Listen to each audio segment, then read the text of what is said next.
Wildcats. Do you hear me? We back with it, man. You're listening to some Wildcats. You guys represent what is best in America. Hey, Craig, let me ask you, do you use the same type of Beijing, or do you just, you mix that up? like you do just for men? These dudes, boy. Y'all, I'm getting ready to put y'all up on something, man. From the DMV to Wildcats. Now, let's start the show. Okay, here we go, man. In 5, 4, 3, 2. One. We are back, baby. We are back. Some Wildcats podcast. Sorry for the delay. A little bit technical difficulties, man. We got a couple of telly rallies coming back to the group. But what's the deal? I am Craig Black coming to you live from some Wildcats studios. And this is some Wildcats podcast. I know y'all been asking where the hell we've been, but I got the gang back together. We back. And I got my dudes with me. Always. I got my man, the talent, a.k.a. football coach extraordinaire, a.k.a. Mr.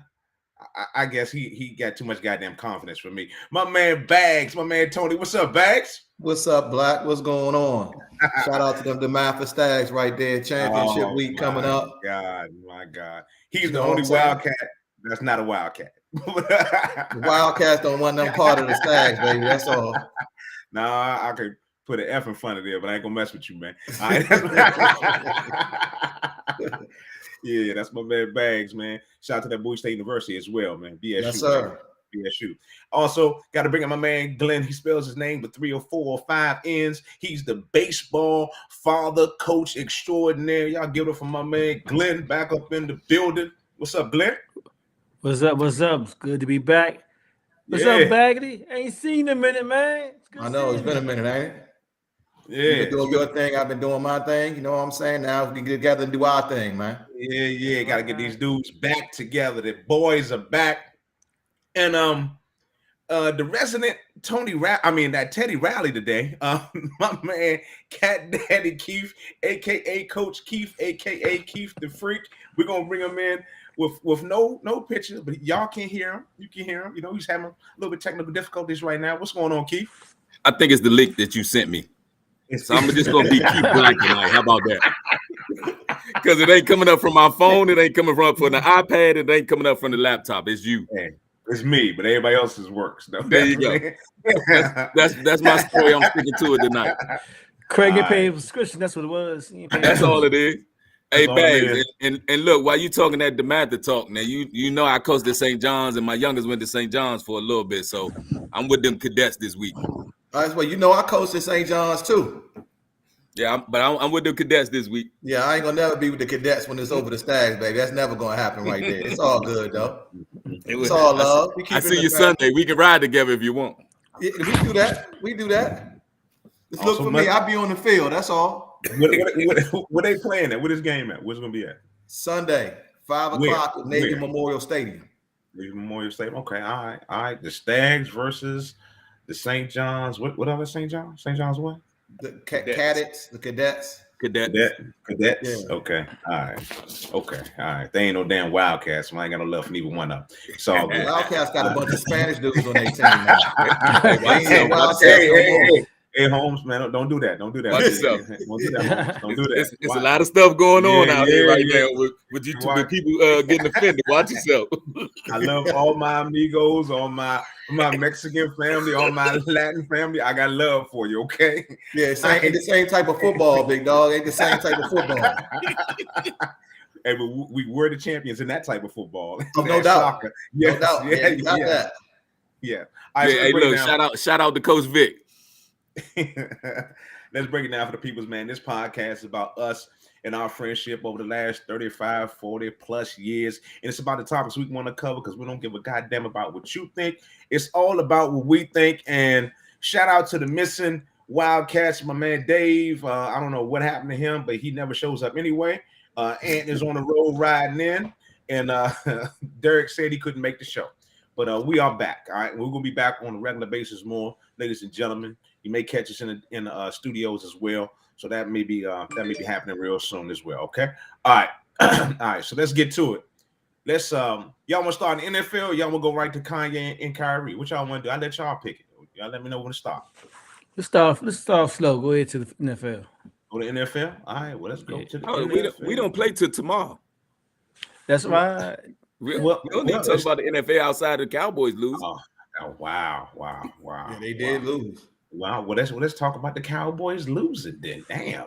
Got their ass beat. Well, you know, overtime game. They lost to Green Bay like 5 minutes ago, and they've fallen 3 games back now. Is it 3 games back to the Eagles?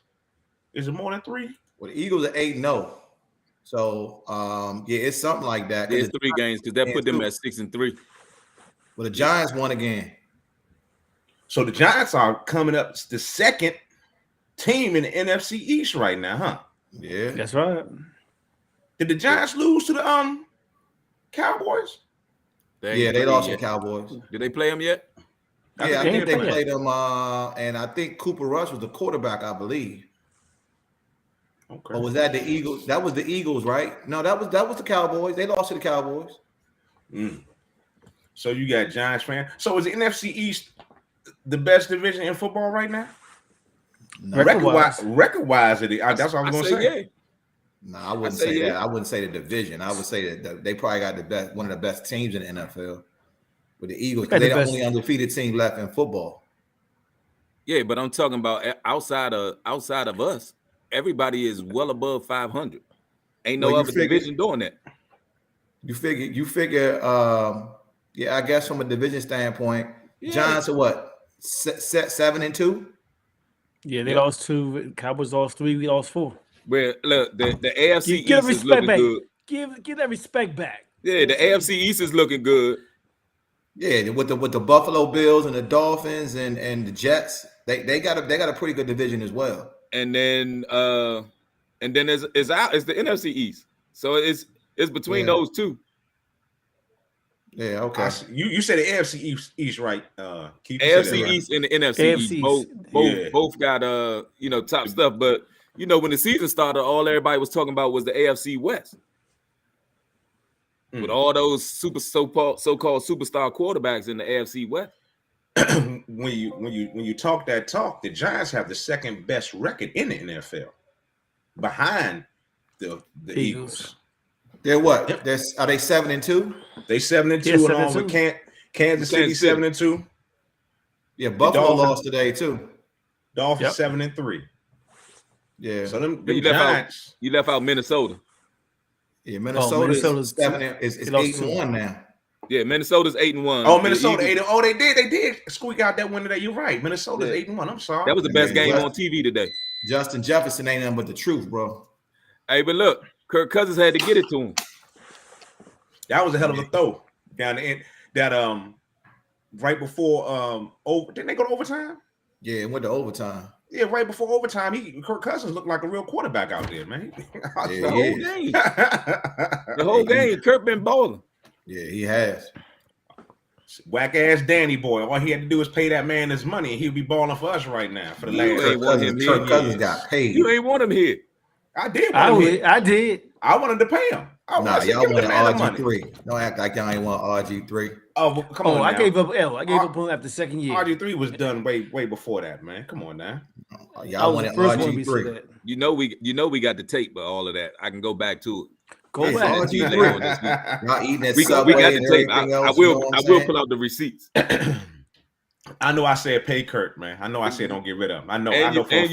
You blame Gruden for everything too. Oh yeah, Gruden was terrible. Come on now. He was. I wasn't lying. I didn't say you was lying, but I know you didn't want him to stay here. Does he have a job now? Is he still in the NFL? Yeah, he's a special offensive assistant to. I want to say it's Jacksonville.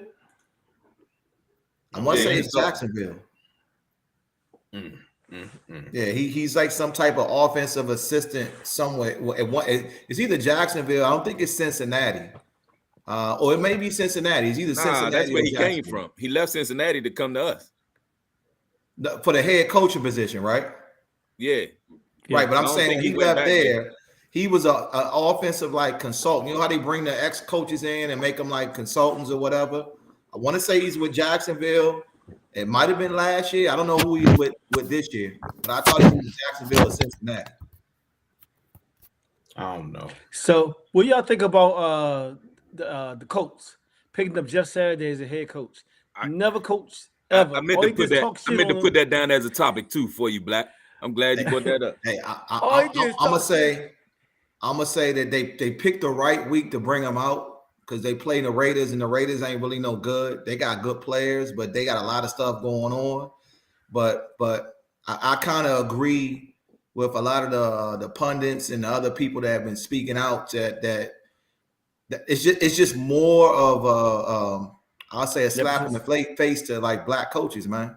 And not You only got a black, dude that ain't got no college experience, ain't got no NFL experience, and they just So be he like, played "Hey, in the you NFL. want a job, bro? Just come get the job." hold up, time out.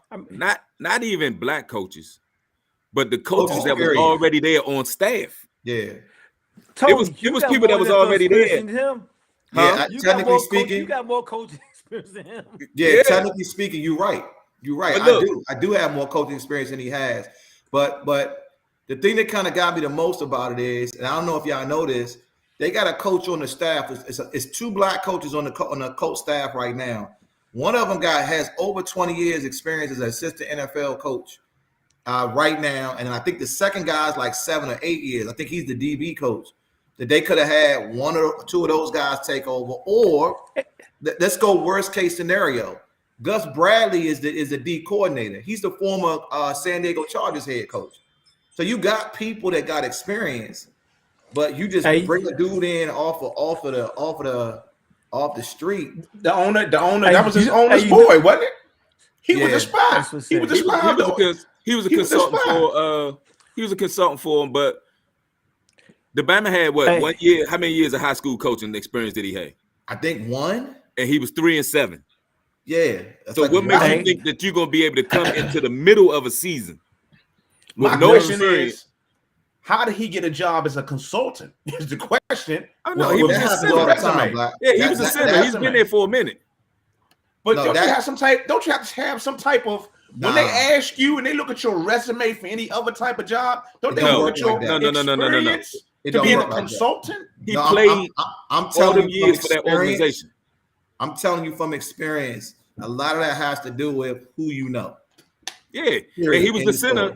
He was Peyton Manning's center all that time that he was there with that organization. So he had a relationship with that owner. Hey, I want to add to that. You know, Kalo June, local guy. You know what I'm saying? Played ball. Anacostia dude. Yeah, he's a linebacker coach there at the Colts. And he played it too. Guy. Yeah, he played as well as his coach. You know the college circuit. You know, about 4 or 5 different. But look, that's what I'm saying. Outside of it, not just point blank putting it a black thing. It was other coaches that are there that have been a part of that team all year. That you bring somebody from outside with no experience in the middle of the season, not even with a training camp or none of that, in the middle of the season. Well, hey, but he can't call first play. But he can't call first play, offense or defense. In this climate, Keith, we need to make it a black thing. We need to you need to make it a black thing. Well, I'm gonna say this. It's a slap in the face to any coach that's been part of that situation. That's what I'm saying. Any coach, whole season, period. You follow what I'm saying? It's an extra slap in the face to the black coaches because a lot of the black coaches got more experience than even the white coaches that's on the staff. Mm-hmm. So even if it's a job just for 8 games, you know, if you just say, all right, look, you got 20 years assistant coach. Remember, the Texans did it last year with that dude that they picked up from the Ravens. Remember that wide receiver coach that was with the Ravens for 20 years that literally coached the Houston Texans for that 1 year? Yeah. With no quarterback. It's the same thing, bro. Like you put them with on no quarterback.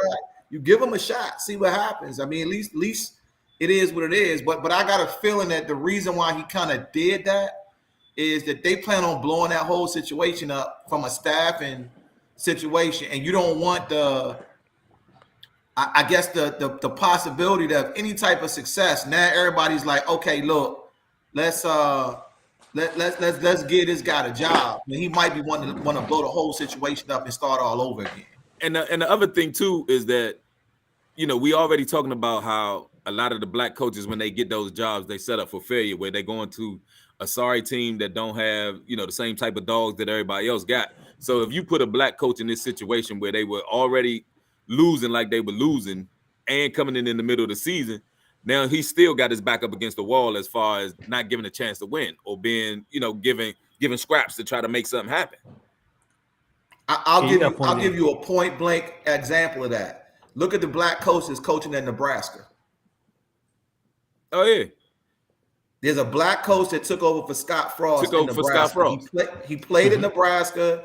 He was he's been a coaching since 2000. Like every year, 2-3 years here. He was an LSU wide receivers coach with Orgeron. I think he got a national championship ring. He coached Jamar Chase and Justin Jefferson, and then got the job as an associate head coach in Nebraska. Now he came in and he made a statement pre-game that they had come out during the broadcast and said, "Look, y'all didn't choose me, I didn't choose y'all, but we got to ride this out." So he's getting a chance. But the chances it's not a good chance for him to show what he can actually do, because what are you going to do when you come in? You take a team over and it's 3-5 already. Yeah, and but I mean that's games left in the season. That's at the collegiate level, though. We talking about at the pro level, right? It's the same situation, but we talking about at the pro level where they got the Art Rooney rule. Ain't no Art Rooney rule at the collegiate level. Yeah, but that's proved to have been a joke, bro. That Rooney rule. Question. No question. That's what I was about to say. It's no Rooney rule in the NFL. And they said because it was in the middle of the season that the Rooney rule didn't actually go into effect in this situation because it was the middle of the season. Right. Mm-hmm. But it's ways to skirt around. I don't. There's no way, he could be the nicest dude or the best dude out there and somebody that and you think he's a good guy. But for somebody to not have any type of coaching experience at the collegiate level or the pro level, not have a training camp, these men that he's supposed to be leading don't know him from Adam, and he come in and he's supposed to take over that franchise and do what he's supposed to do. Hey, yo, people are mad at Jeff Saturday for taking the job, but I'm not. If somebody called me today and was like, "Hey, y'all done with college? And you want coach to coach for the next 8 games?" I'm like, "Yeah, I do. Right. I do. I go right in there, Joe. Stay on the sideline with my little headset. I can fold my arms. You know what I'm saying? And you know what? Go for it. Throw the red flag. I do it. And you know what? From listening to him, like the only real sports show I watch now is Get Up. Now I can't do all the yelling with First Take. I can't do Undisputed. I can't do all that no more. But I do listen. I do watch Get Up. Right. And listening to his personality and the way that he talks about the game, and you could tell that he would be a player's coach because he's been there. So that would be his saving grace right now, is that he can go into that locker room and relate to those guys as much as he can. But as a coach, where I'm supposed to be listening to what you tell me to do, I can't. Like you said, 20 years of experience that you done been around the league. You done seen more stuff than he's seen. Yeah. Hey, yo, I want to change gears too. Did y'all hear about Stephen A. Smith calling out Todd Bowles about let's question him? This black coach, first year, he only had the team 1 year, and he's trying to call him out for his job. That's some BS. That's what happens to any black coach, bro. We don't get the same opportunities that other coaches get. But why is Stephen A. doing that? He the one that's always talking about how black coaches don't get the fair shake all the time. I didn't hear him. I didn't hear him go at Todd Bowles, but I heard how he been fussing about the Jeff Saturday hire. But I haven't heard him. I didn't. 2 weeks before. 2 weeks before when Tampa Bay lost that game, he did, and he got no I think Keyshawn was on there with him, and I think I can't remember who else was on there with him, and they ain't feed into it. They left it alone. Well, yeah, he tried to call him out. He said, "I'm just saying they was go for championship to where they at now, because when Bruce Arians was there, they was winning, but now look at him. Like, this guy got 1 year. That ain't on him. That's on his quarterback playing like some shit right now. And that's what's happening. Tom Brady's playing like some shit. Oh, that's he ain't gonna call Tom Brady out. Yeah, that's why he's losing, bro. That's what he does. That's why he ESPN's #1 boy. That's why he Craig best guy, whatever. Oh, hey, black no. Hey, Black. Don't throw that back my way. When did Glenn become the narrator where he coming up with all these topics that change the gears? Yeah. I know we asked for the email a while back. He came up with a topic. He changed the gears. He spent the whole show. You know what I'm saying? It's like crazy. You You can't get a topic out of nobody, but they come on here live and throw all the damn topics around. He done caught his own guard. I like to be prepared. My bad. It's all good. It's all good, man. I It's was a just messing Wildcats with you, podcast coming to you live from some Wildcat Studios. We live on YouTube, Facebook, IG, Twitter. We everywhere at some Wildcats, and the fellas are back. We here, man. So we talk a little bit NFL. I want to throw in. Hold on one second. I want to throw in. I want to talk about Justin Fields real quick. A lot of chatter on all the shows you don't watch, Keith, have been talking about how good Justin Fields is for the Chicago Bears and how great he's going to be next year because Chicago got all this cap space. They're going to get all these weapons to put around them. Is Justin Fields really that good to y'all? Is he really that type of quarterback? Yes. And he was before everybody started doing all this talking. The reason why he was looking like he was looking was because he was playing for a coach that did not know what he was doing or how to use him. Right. That dude was a 5-star coming out of college. Coming out of high school. That got recruited to go anywhere he wanted to go in the country. You don't lose that. At the end of the day, as a coach, you're supposed to fit your scheme around your players, not the other way around. Right. So you need to know what your players can do. Let me give you the best example I can give you. Look at Lamar Jackson. Their offense is catered directly to his skill set, which is why he excels at what he does. Chicago, because you got those, let's not make it a black or white situation, but let's just say you have those. Why not? Traditional, you have those traditional, No. It was Matt Nagy. It wasn't just Chicago. It was Matt Nagy that was doing that with him. Okay, now Nagy's gone. All right, so check this out. Matt Nagy trying to turn him into Patrick Mahomes, but he's not a Patrick Mahomes. Exactly. He's got a different set of skills. Exactly. So right now he out there jump looking like Michael Vick. Right. So instead of using him in the way that they should be using him, which is why they're having, so they lost today, but they put up like 30, 35 points. 30 points. And he ran for like another 140, 150 yards. Exactly. They're starting to figure out what his skill set is. So if they put him in his position as a he had 13. Coach, he had 13 carries for 147 yards. Okay, so that's damn, and that's following up on 175 last week.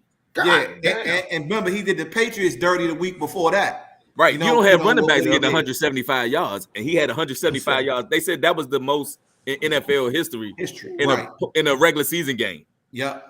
So what I'm saying is, I don't know what took him so long to let's say it like this. A lot of guys are hung up with, okay, you know what? Patrick Mahomes is black. He does this, that, and the other. So they see, okay, this guy's same size, good similar arm strength or whatever. They're trying to prototype and say, we're gonna turn this dude into Patrick Mahomes. He's not Patrick Mahomes. And Patrick Mahomes is not him. Patrick Mahomes does not have his speed. Exactly. So, my question is, when he first came into the NFL, they were trying to make him a pocket passer. They tried to do that to every quarterback. I don't think they knew what they was doing with him. Period. Matt Nagy didn't know what he was doing with him. Period. We keep saying we don't think they don't know. Aren't these professional coaches and staff people across the NFL that have all these people that do all this background and these checkups on these people? And because of that, I want you to look at it from this standpoint. He came from Ohio State. So he's playing with 60 other Under Armour All-Americans, right? So that means that you're good 2 or 3 deep on the depth chart at every position. Now you go to the NFL, everybody's getting paid. Everybody on your team ain't a first-round draft choice. You got undrafted dudes, you got 5th-round dudes, you got 7th-round dudes, you got 3rd-round dudes, whatever. So the talent and the skill level is different. So where he's used to throwing and being protected by all first-round guys, now you got a mixture of guys, which is what the NFL is made up of. But that's now he can't carry a team. That's not, and it's a different system that he's running. He was running a pro system. That's not the point I'm making. That's not the point I'm making. The point I'm trying to make is these are pro scouts, these are pro coaches, these are pro people in an organization that go out and when you want to draft, you want to pick somebody up, they do all their research on this quarterback. So just like you said that they tailored Lamar Jackson's that offense around him, why wouldn't they automatically do that from the jump? Why was this? Why are you always? If you do all this research and shit, why not just give him what he needs to excel right off the flip? Why? You want my answer? Why? Him? You want my answer? Why? Why? It's called arrogance.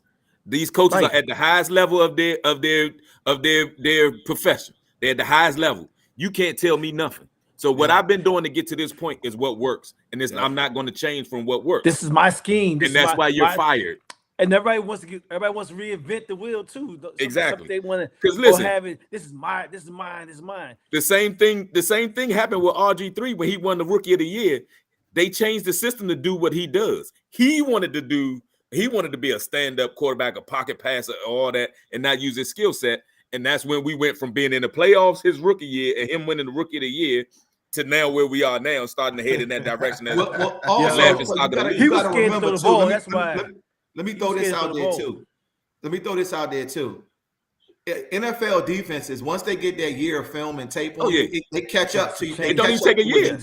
It don't even take a year. What they do is, one thing that I learned when I had those internships is if the quarterback's holding the ball after 2.5 seconds, he's going to get hit. That stuff adds up over a period of time. The more hits that you can get on the quarterback, then you add on top that the dude is running and he doesn't slide, which is why they on these guys so much. That hey, once you break the line of scrimmage, get what you can get and get down on the ground because those hits add up over a season. And you see how you get worn down really fast, or the stuff that they think they can do in college. It ain't the same in the pros, bro. Everybody that you're going against in the pros is trying to knock your head off for that next contract. Yeah, it's just what it is. But this is the thing now. No sophomores and no freshmen. You playing against grown men at that point. It's a different ball game. This is the thing now. The game done slowed down for him, and for him to get 175 yards one week and then come back with 150 yards the next week, he's got something that he's seeing something, and the game has slowed down for him that he's going to be all right. Yep. But a lot. What you're saying is true, Keith. But a lot what you're saying also that happened is they starting to cater the offense around his skill set, because I saw them do a lot of quarterback just straight up runs. You know what I'm saying? RPO, they quarterback draws. Quarterback power. They would just he take 2 steps back and he gone. I watched it happen like 5 times when I'm watching the game. A lot of times that's him recognizing what's there. That might not be the play that's called. He's just taking what he see. Okay. And that's why I'm saying the game is slowing down for him. And they could have took the reins off of him and not been on him. Because when you first come in, they say, hey, bro, look, you can't run. You got to stay in the pocket and go through your progressions. And then after a while, it ain't working. They be like, all right, look, just go out and play and be natural. And that's what he's doing. And that's what he's seeing right now. Comfortable to him. All right, let's take it to the top, y'all. Some Wildcats podcast coming to you live from some Wildcat Studios. We on YouTube, we on Facebook, we on Twitter. We everywhere, man. At some Wildcats, and we are back. Yes, we're back. So let's do what Glenn said we should do. Let's switch gears. We've been on the NBA NFL for a hot minute, y'all. Y'all want to switch gears and go into the NBA real quick before we tackle Kyrie and Kanye? Yeah, you can talk about the Wizards. Yeah, that's what I want to get to, Glenn. That's what I want. That's what I want. They've been balling. They balling. They got 4 in a row right now. 4 in a row. My Wiz kids. So I wish y'all could see my face right now. I know he mad. I ain't mad. I ain't mad. I'm bored. They just beat Memphis. Matter of fact, they just beat Memphis. Did John Morant play? No, he did not play. But okay, thank you. Let's go. Bradley Beal. Hold. Stop the roll. Bradley Beal ain't paid in the last 4 games either. Okay. Bradley Beal is becoming a billionaire off of the Wizards' dime. What'd that tell you? Come on, he's the star. He's the star of the team. Evidently not if they win it without him. Oh, come on now, man. So you saying the Lakers going to win? Porzingis is killing it too, though. Who? Okay. Porzingis is playing. Yeah, he is. Yeah, he's balling. He ain't hear my LA comment though. Can the Lakers win without LeBron James? They not winning with LeBron James. They ain't winning with him right now. My point. my point. But hold up, you do remember about this time last year, the Wizards had one of the best records in the league, and then where they finished. It's an 82 game season. Yeah, it is. All that talk early on. Yeah, it ain't even Christmas yet. It is. It's a lot of surprise teams right now for this early part of the NBA season. And I'm gonna talk about the Utah Jazz. They just, once they traded away Donovan Mitchell, I thought they were going to take a step down. So what's your take on Utah Jazz with the Wizards beat last night? But go right ahead. They're a good team. Exactly. They're a team, bro. But it's early on. Not built. But are they real? Just like you said, it's early in the season. But are they real? I mean, they not built to make a run. Do I expect them in the finals? Nah. but they're gonna be a solid team. They're gonna have a winning season. I got them probably still making the playoffs. Right, get in the play-in. They can get in the play-in game. Exactly. Play-in tournament. Exactly. But that's about what's to be expected for what they gave up versus what they have. But the West too tough right now. Yeah. The West too tough. And you know what? We were on in the group chat, Keith, and you made a comment that the West is the best. It has, it's the best conference right now. It is. You still confident with that? For real? Yeah. Why not? Why not? Well, are you because looking at any other game? Outside of the Wizards? I'm watching all the games, man. I'm watching all the games. I watch every game every night. I got it on my direct TV. Okay. I got NBA, whatever, Switch, whatever. So your eyes are not telling you what you see. Yeah, my eyes are telling me that the Eastern Conference is the better. There's three teams in the East, Black. Milwaukee Bucks, Boston Celtics, and Brooklyn. That's it. That's it. They got nobody else. Now, see, you must not be watching because you just put Brooklyn up there. How you gonna skirt right past the Cleveland Cavaliers? Brooklyn's better than Philly. They better than Washington. They better than Charlotte. They better than Atlanta. But the Hawks. Heat Gonna fizzle out like they always do. How you gonna skirt past the Cleveland Cavaliers and the Toronto Raptors like that ain't nothing? The Cleveland Cavaliers. They're not the Cleveland Cavaliers are decent. They're decent. With Donovan Mitchell, they better than decent, man. No, I think Mitchell's playing. What has Mitchell won? What is that? To make him put them over the top. You saying it like he's the changer of their fate. They're young. He's a closer. They're young. He's a piece. They're a closer.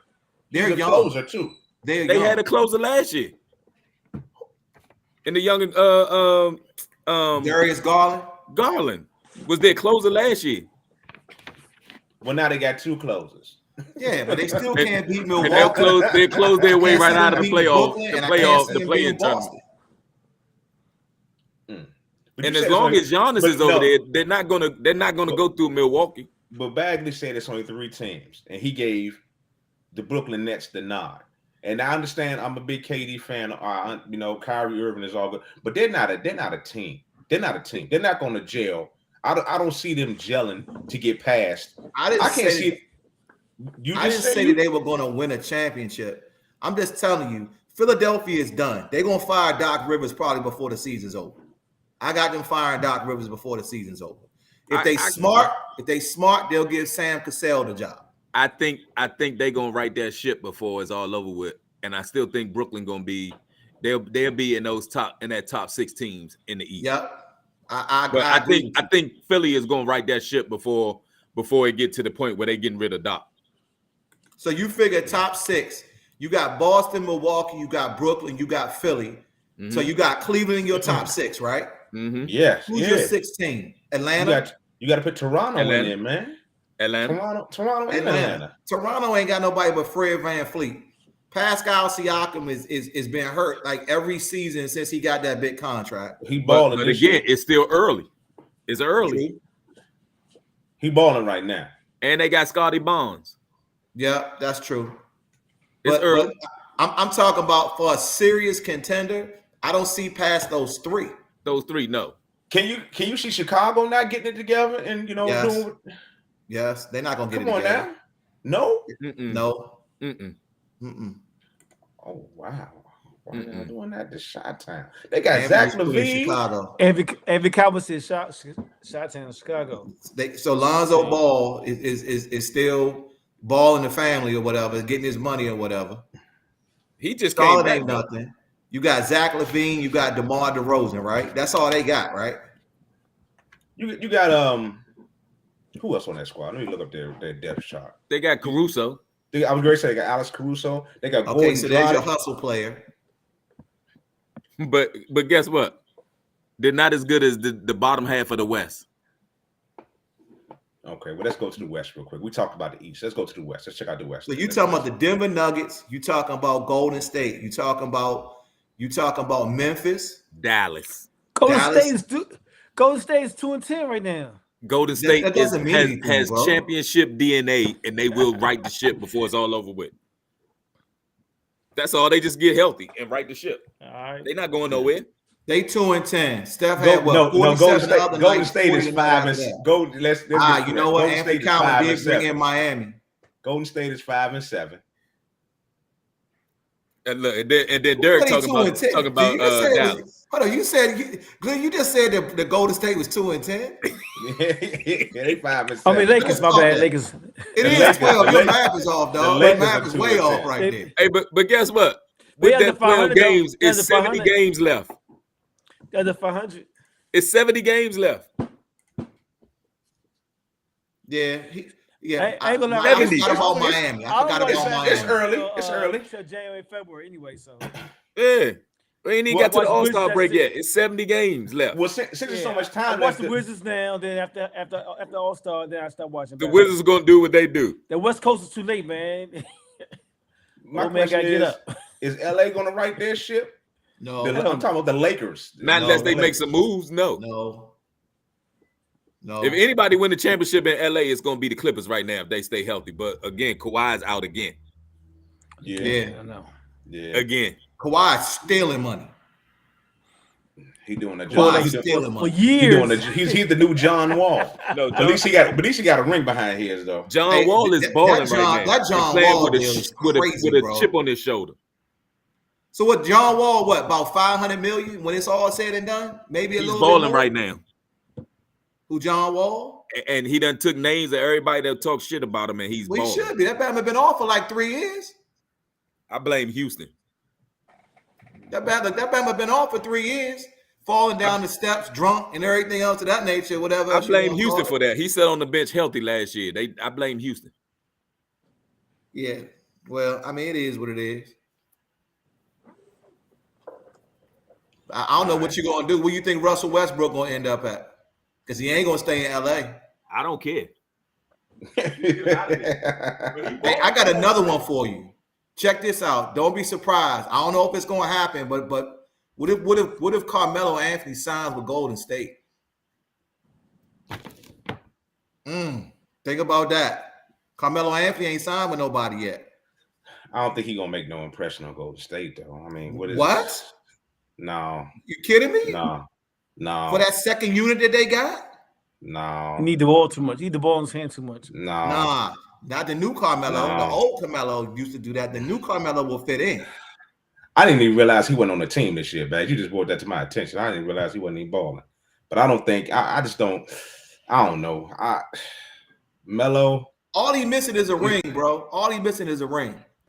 You don't think I love Melo, you don't think he'll swallow his pride? His pride? You don't think that he'll swallow his pride, man, and go to Golden State, Melo, and come off that bench and lead that young charge? Him and Jordan Poole in the second unit?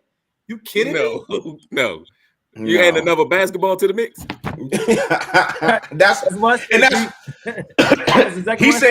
He's saying Melo's a new man now. He's saying Melo's changed. He's not that guy no more. He's doing that. He did it with the Lakers. Boo said he did that with the Lakers, but I think that was a little bit different because you had those guys that he respected and came in with. So you don't think that was the difference with the Lakers? Draymond and Clay and Steph enough to, all right, man, look. You know what I'm saying? Pull the rookie coattail if he act a little wild, because remember, all he needs is 10, 15 points a game, 17 points a game. Man, get that in his sleep. Draymond's the reason that bench ain't doing nothing now because he punched Jordan Poole in the mouth. That's what's wrong with the bench. Hey, Jordan Poole is balling, Slim. Jordan Poole is balling every night. And he doing it. He doing it with some flair, too. So Anthony Calvin says Carmelo's a good fit for them right now. Go to state. Golden State okay? has a youth movement. Go to state has a youth movement, and then they tried to fix the freeway flying. What the hell? Hey, anyway, he's doing that from his phone. His phone don't do Ebonics. Yeah. He's saying he's not a good fit. He's not a good fit. Just say that, man. Just say that. You ain't got to take it. I think he's a good fit because I think they're gonna end up trading away Kuminga and Wiseman. No, they're gonna keep Wiseman. What? Kuminga got to get under control right now. He still look a little OC at times, but his upside is there. Wiseman ain't going nowhere. Wiseman ain't going nowhere. What's up, Anthony Parker? He's a rim protector. I mean, he is nothing else. He is a shot block and a rim protector. Yeah. Hey, it's some Wildcats podcast coming to you live from some Wildcat Studios. We on Facebook, YouTube, Twitter, and IG at some Wildcats. And we're going to stay inside the NBA, and we're going to talk a little bit about Kyrie Irving. I'm going to just jump to Kyrie and his situation going on with the Jewish community and his retweet of Hebrews to Negroes, the Hebrews to Negroes. It's supposed to have some anti-Semitic tropes in this documentary. I haven't seen it yet. But he didn't. He apologized. Well, he apologized in his way, and said he can't be anti-Semitic. And I guess that was not good enough for everybody. I guess they did not feel that he was sorry enough. So then he got his suspension, and then he put out a real apology, I guess, for them. But now he has a whole laundry list of stuff that he must do to get reinstated to play in the NBA, in which I think is kind of, I think that list is kind of scapegoat. He's a scapegoat, bro. I think it's demeaning. I think it's demeaning. I think it's kind of, I'm not going to use all the little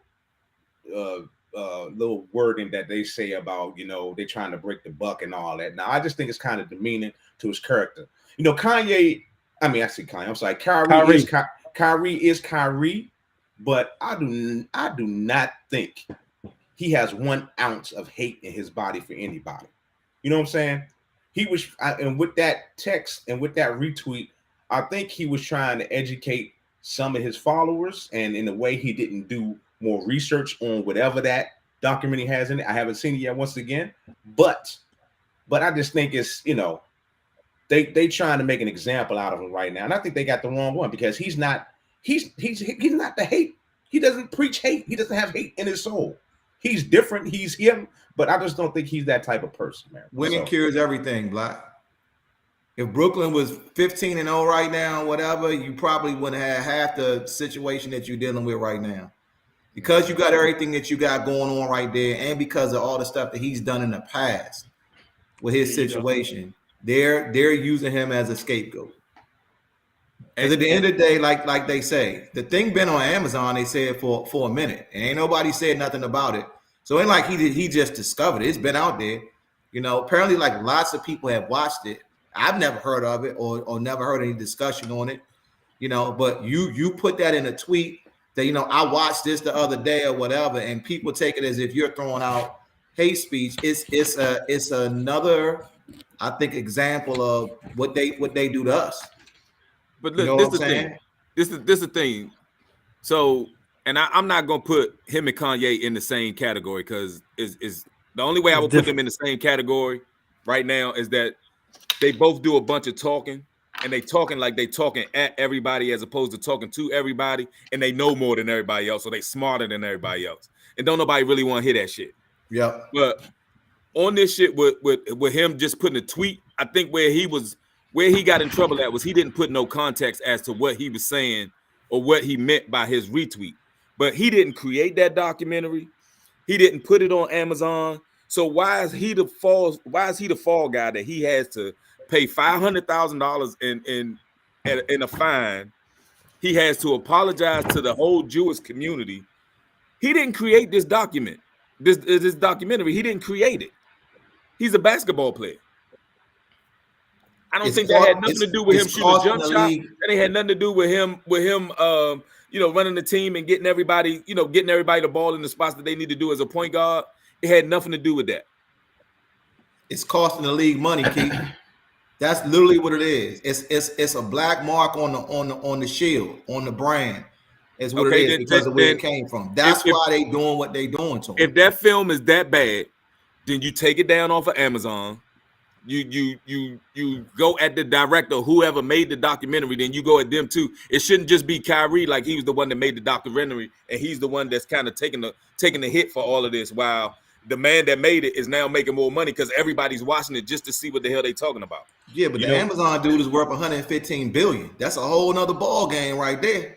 Hey, that's the platform that it was on. If they so offended by it, take it off the platform. Go to $115 billion. I kind of agree with you, Keith, and I hate to agree with you sometimes, but I kind of do right now, just because of the fact that it's still up there right now, and they're making the money. Exactly. He didn't put it there. And my thing is, you cannot get anybody from the NBA. They say they sent a letter to Amazon asking to take it down, but why aren't they openly talking about, trying to make a movement to get this thing removed from Amazon? Why aren't they making this type of big movement instead of just instead of going at him? It's all Kyrie. Told you, low hanging fruit. They not going after the dude with 115 billion. But look, Coach Tony. Everybody keep talking about, nobody else in the NBA stepping in or coming to his defense. What are they supposed to say? Everybody should just get off of Twitter. Not what Charles Barkley and Shaq punk ass said. No, not but, say but that. You know what? With Charles Barkley and Shaq, not say the comments that they made. The comments that they made was a combination of all the stuff that he's done in the past. Whether he sat out last season. I'm not giving him that pass. No, I'm not giving him that pass. I'm not giving him a pass. No, I'm not giving him a pass. I don't care what he did. Let me finish. Let me finish. I'm not giving him a pass. Keep talking. I'm not giving him a pass because they was out of pocket for that comment and calling that man an idiot. And that's what I'm saying. I'm sure that they've tweeted something that that they even deleted. But the reason that they made that statement was not about that tweet. It was about a combination of all the shit that he had did before that. And that's not right. Hold on. I'm not saying that's right. I don't care what he's. I understand what you're saying. I hear you loud and clear. I don't care what he's done in his past. The way they reacted to him when this is going on right now was wrong. Was 110% wrong. I agree. If you don't know, shut the fuck up. If you don't know, and that's why Kenny Smith ain't say nothing. But look, and that's the same reason why a lot of the dudes in the NBA are not coming to his defense or saying something one way or the other, because they just don't know. They don't even know the context behind the tweet or what part he was talking about. So they're not going to come to his defense or say anything derogatory about him. They understand how the game is played, Keith. At the end of the day, all they're doing is, like, you're right, they're wrong for doing that out loud, because I tell people all the time, we're supposed to do certain things to each other in the dark, not out in the light in front of him. So you do that when you see up, you pull up on him and be like, "Hey, bro, look." As like they always trying to be the OGs. That's what you would do. Exactly. How many times have me and you had conversations on the phone that nobody else know about that we got to talk about? Whether I'm in the wrong or whether you in the wrong, it's like, "Hey, dog, Slim, you should have did it this way, or you should have did it that way." That's the way they should have handled it. So they're wrong for the way that they did it. Yes. Not necessarily for the message, because what they're telling him is, bro, you've been in this game long enough to know that this game is played a certain way. It's just certain things that you don't do in this game. But you also the privilege of you being in the NBA. It just is what it is. But you also don't call him an idiot. You don't call him an idiot in front of the world. Exactly. That's supposed to be your little brother. That's supposed to be your little brother and somebody that you're looking out for the league. You don't call him an idiot in front of the world. That was some bullshit on that platform. The way that platform is for inside the NBA, they were just 100% wrong, man. It's like, and I'm gonna get to the heart of the matter. As black men, that was fucked up. I just like, come on now, dude. What y'all doing? Here's a throwback to what we was talking about earlier. And Glenn, this is going to bring your point full circle. You want to know why Stephen A does what he does? Because look who's paying him all the money that he's getting paid. Where is he getting it paid from? So they come to him and be like, "Hey, bro, hey, so that's how y'all people gonna carry it? Hey, man, you should say something about that." And remember, we gave you that $25 million contract. And what does Stephen A. Smith do? Come on, I can't believe this. Kyrie should know better. This, that, and the other, because those people are in his ear for that. Hey, man, but he even came to his defense on the suspension and everything that he got to do to get reinstated. He came to his defense. Right, he did. So it ain't just about that. I think this one, like, I didn't agree with everything that Kyrie has done. It was worse. I'm gonna say this. It was worse when Shaq and them did it, because that was in the heat of the moment when the shit just came out. That's what, you know what I'm saying? It just happened, and I thought at that point they should have just backed up off and and been straight up. You know what? I'm not making a comment on it right now. Y'all go ahead to another topic. And that's exactly what the rest of the people in the league are doing. That's what the league is doing. They're giving it a chance to kind of see what's happening, get all the information before I jump out there and say something crazy. And now I'm stuck in hot water myself. Yeah, but you got to remember, the Shaq ain't trying to lose his general insurance commercials and the rest of that stuff. So he don't want to be associated with that. So what he do? He jump out there and say what he gonna say, and then at some point in time, he'll see Kyrie and be like, "Hey, man, so you gonna put him on blast in public, but then apologize to him behind the scenes? You're not apologizing. You're not going to apologize to me in public. I'm not even talking to you in private. Yeah. That conversation is done. Just let me lose my number. I have nothing to say to you. Derek says it should be a brotherhood. It should. It should. It should. Really should. It's too much money involved, bro. It's too much. And the way that they win it goes out the window when it's that much money involved, bro. Period. I don't know why people don't understand that. It's a brotherhood. You're right, Derek Bailey. It should be a brotherhood. But listen, it ain't a brotherhood when it's $80 million that's on the line right there. Fuck the brotherhood. When it goes back. This way it goes back to what I was saying, though. That's Tony. The part that mentality is wrong, though.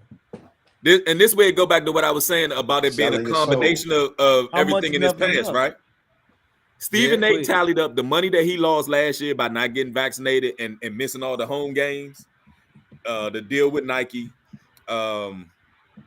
and then the money that he's losing from the games that he's missing while he's there. $330 million. God damn, boy. $330 million. Kyrie lost, right? That's what Kyrie lost. Okay. And now it's more than 5 games now, so it's going to be more than that. Yeah. Did that include that Nike stuff? The Nike stuff too. Hey, bro, they said Kanye lost $1.5 billion. Yeah, but Kanye just need to shut up. We're going to switch gears at some point in time and end up there, but it's going to circle back to this same thing. It's about money, bro. $1.5 billion? Anthony Cowan said that Shaq and Charles said what a lot of dudes were thinking. Yeah.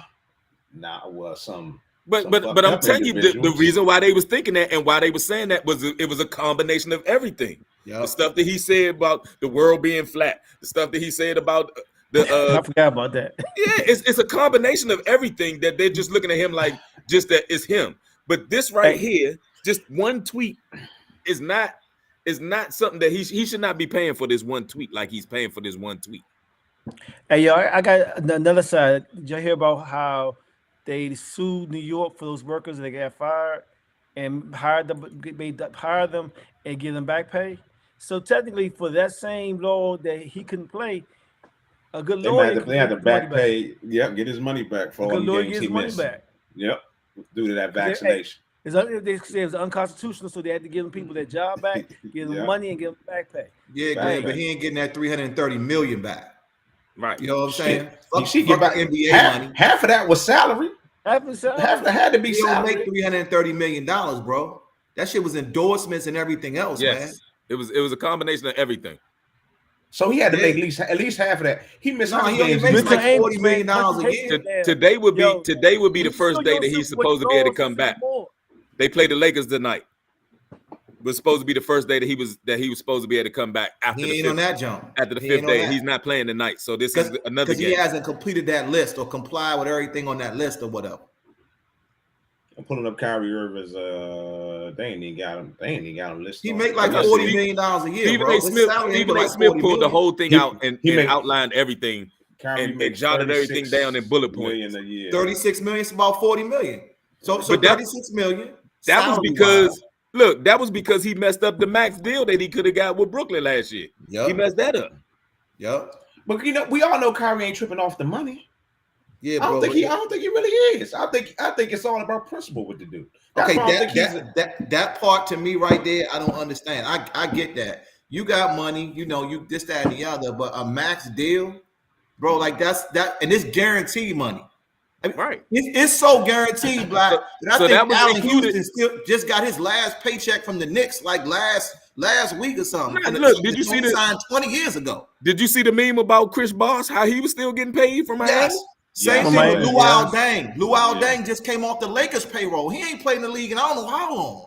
Hey, Glenn, back to your point about the state of New York getting paying all those people back pay. Derek Bailey says that's only for government employees, so Kyrie will not be getting that money. No, I'm saying, but he can have his own lawsuit. I said a lawyer get out there and pick that case. Oh yeah, he get the right. Oh, but now he can't get a Jewish lawyer to do that for him. No doubt. Oh, is that not a stereotype, Keith Morris? What are you doing, sir? What are you doing, sir? You need to stop that, man. That's not. Hold up. That's not politically correct. Hey, listen. With that statement that he made right there, if he does go get a Jewish lawyer and they say I can't take you, would that be a form of racism? Would they be discriminating against Kyrie because he's black and because? So what do they call it when it is anti-Semitic when it's them? But what do they call it when it's us? Just think about it. Think about it. Man, he apologized. Technically, he apologized. You know, I don't know, man. Now they telling you how sincere your apology got to be. After they already done took your 500,000. Yeah.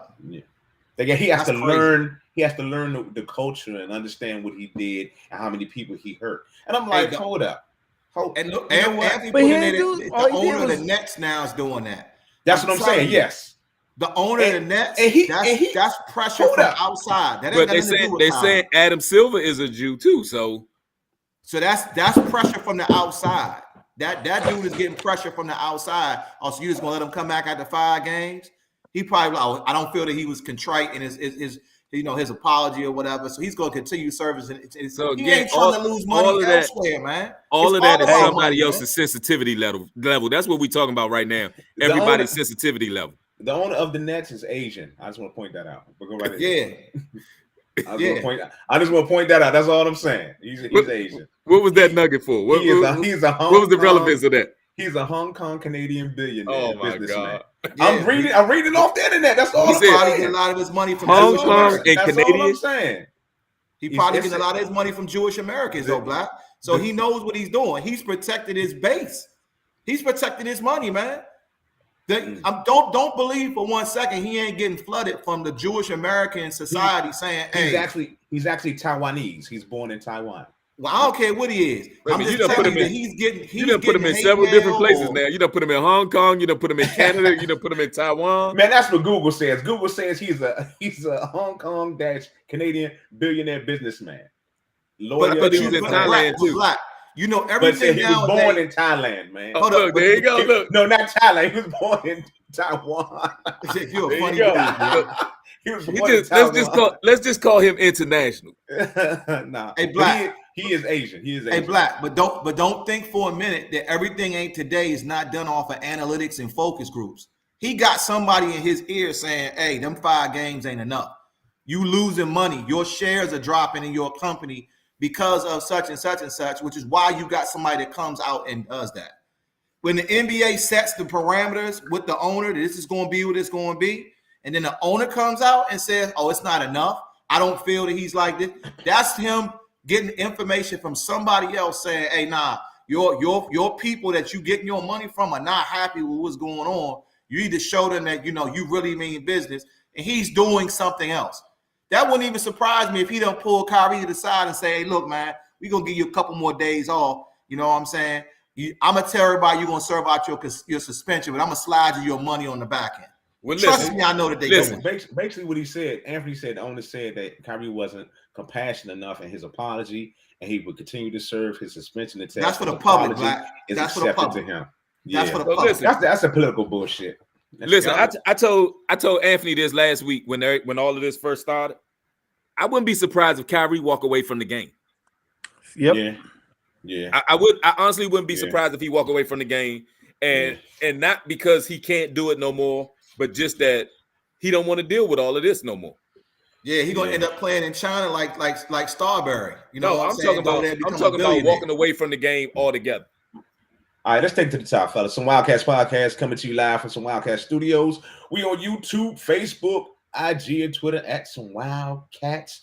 Talking Kyrie Irving right now, so we might as well just switch right to Kanye because they're linked. They're not linked, but no, I'm gonna tell the truth about this Kanye thing. My opinion of Kanye, I canceled him a long time ago. Yes, when he made those comments about slavery was a choice, and he reconfirmed it with me when he's made those comments about George Floyd's murder, and so what happened to him. When he went on his rant about the Jewish community. Now, what he said, I think it was justified what they did to him because he was being a straight asshole with it, in my opinion. Kanye was, okay? That's just my personal opinion. But right now, he's saying he's untouchable. You know what? I got a little clip. I'm going to play a little part of the clip where he calls out a couple of people in the entertainment world. And I'm gonna play this for you real quick. Y'all check it out. They can't control you. They can't. They try to suppress you, but that's how they try to categorize. They can't control me. You get what I'm saying? They can control Shaq. They can control Charles Barkley. They can control LeBron James. They can control Jay-Z and Beyonce. But not you, man. But they can't control me. You Not see, it you. ain't no name I won't name. Right. It's up. Not you. You know what I'm saying? And just for Minister Farrakhan, I love you, but the way you read that, I took that as a slight. You know what I'm saying? I'm taking no disrespect from nobody. So let's get on the phone and let's talk that out. I don't care who you are. I ain't taking no slice from nobody, right? I ain't taking no slice from nobody. It's God. That's the only person that I serve. My mom ain't here. My mama was sacrificed. Me too. You understand? Yeah, I'm Christian. Michael Jordan, what about him? His daddy, right? Bill Cosby, his son, right? Dr. Dre, his son. You know, out in Hollywood, a lot of people come up missing. Feels like it might be a lot of that in order to control, traumatize. They want to monetize and traumatize. And God loved me. You understand? They hit me. Gap, Adidas, all that away. Still, Forbes, who hate me, right, had to write net worth 400 million. My thing that I got an issue with Kanye is why did I have to listen to that shit? I just think that he got canceled. They took all his money after he made comments about another community. They didn't go after him to take all his money away. We said everything about his own black community. They didn't say, you know, we taking these Nike or that Adidas. They didn't say we taking the Gap. You know what I'm saying? They didn't do all this until he made comments about another community. And that's my only issue with this whole thing. I'm like, Kanye's an ass to me. You know, he gets what he deserves. But I just think it's kind of funny that he did all this BS to the black community, his own community, and they let it ride. No, they didn't let it ride. Hasn't changed, bro. Well, they didn't let it ride. They let it ride money-wise. They told him to stop, and he kept going. They let it ride money-wise. How about they that? told him to stop, and he kept going. He's still going. They let it ride money-wise. He's not making the. They didn't attack his pockets until he mentioned another community. Keith. Hey, but listen, Jack said he got more money than Ye. Jay got more money than Ye. Beyonce got more money than Ye. So what is he talking about them being sacrificed? That's what I'm talking about right there, where he's talking like he's talking at everybody and he's above everybody else. Don't nobody want to hear that shit. All right, but let me say this. This is going to sound kind of wild, right? I want y'all to think back to when Dave Chappelle signed for that $50 million on Comedy Central, and then he got lost for a minute, and then he went on Oprah. He's saying some of the same things or sound the same way that Dave Chappelle sounded on Oprah when he was talking about what happens to people when they get to a certain level financially in that world. Now, we're the only people in the world that you can make disparaging comments about and say all kinds of reckless things and put Yeezys out on Friday and niggas are standing in line around the corner and still buy them joints. Y'all know that, right? There's no other community that will do that. If you cross another community being from that community and you get canceled, they're not going to help line your pockets. We're the only ones that will do that. You know what I'm saying? We're the only ones that will do that. So you're right. So you're in a situation where as long as it's not their community, they ain't got no problem with it. But as soon as you cross lines, because our culture is not like like other people's culture.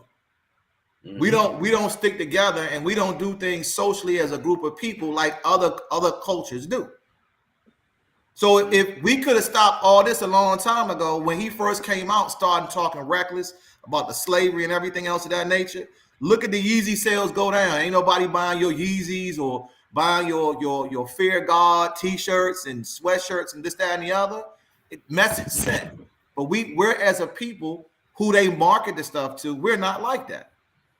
But soon as you speak out about that, look what happens. Few phone calls get made. Now that dude done lost $1.5 billion. He ain't got no Adidas, no Nike. No Adidas no more. He got his Gap contract taken away from him. You understand? Because they roll different than the way that we roll. So I'm just saying, when you look at it from the long term, I'm not gonna say he's not the first person to have made it to a certain point, let's say financially and socially, and cracked up. He was already a little shaky before he got there. But just go back and look at some of the old footage of Dave Chappelle explaining what happened to him when he signed for that unprecedented amount of money back in the day with Comedy Central. What happened? They're doing literally the same thing to him that they did to Dave Chappelle at that point in time. He just wasn't smart enough to get the hell out and go to Africa for 3 weeks or a month and get lost or whatever. They just figure out a way, you know what? This dude like to talk. Keep putting a microphone in his mouth. He going to say something reckless until he got to a point, like Keith said, where they told him to stop. Hey, bro, stop. You know what I'm saying? They're going to let a few things slide.